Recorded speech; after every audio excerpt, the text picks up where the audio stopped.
Howard Stevenson had a long and impressive career at Harvard University. He was a professor for 46 years, focusing on business and entrepreneurship.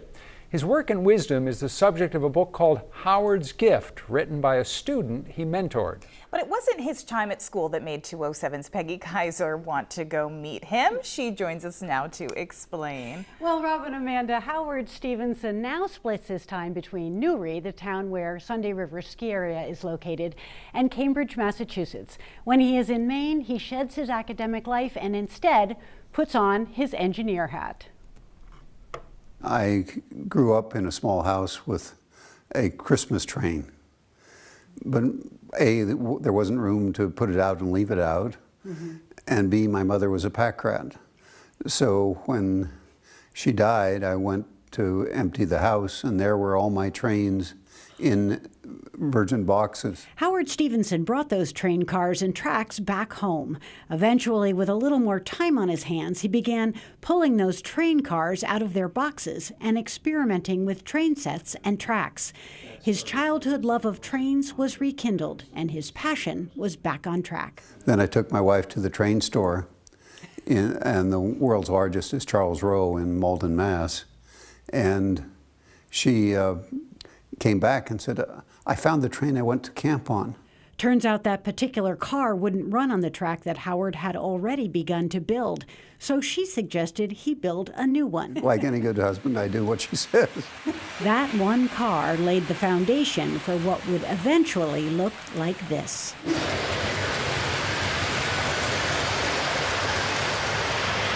This is not your typical collector's layout. No, it wasn't planned. Planned or not, it has taken on enormous proportions. The layout started and soon outgrew his garage. Painstakingly, with the help from his sons and other model train fanatics, they moved the original parts here and continued to expand. And so that one car inspired you building a whole new... Well, it inspired this part of the railroad. And then once you get started on that, you have fun and you build the mountain. And then you build the round table.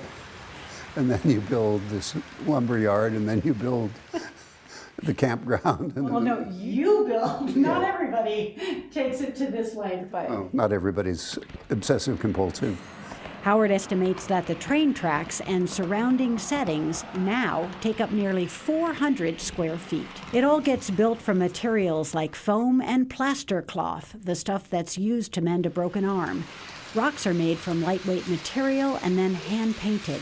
Trees and buildings are either made from scratch or purchased. Can you say how long this has taken to get to this point? It started in March of 2013. Howard has built a tribute to his adopted state of Maine, a place he loves.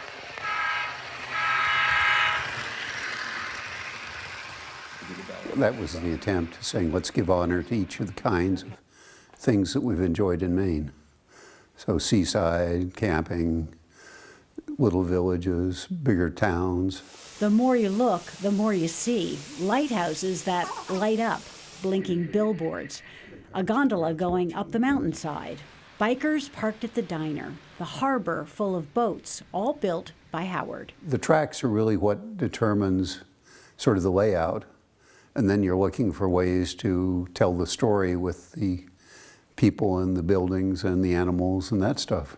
I decided to do the fall because I think that's the most glorious time in Maine.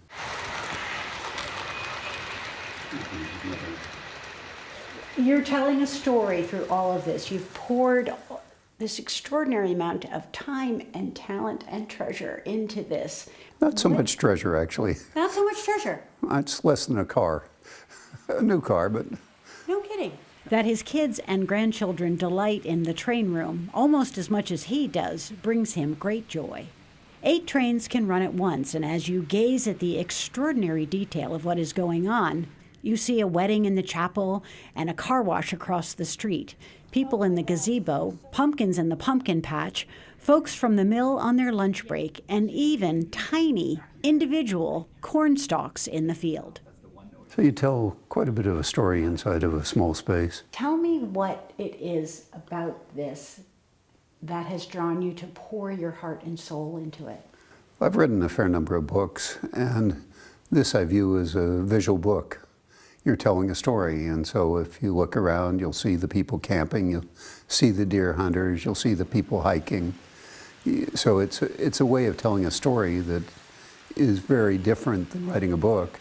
But on the other hand, it's very satisfying because at the end of the day, you have something that's tangible, and even if nobody sees it, you can walk down and say, oh, I need to fix this, or I want to change that. I mean, this morning I filled the dumpsters with trash.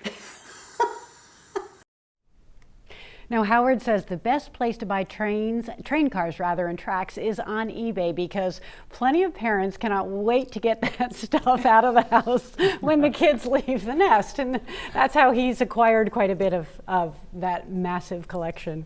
Impressive. It was really fun. Thank you, Peg.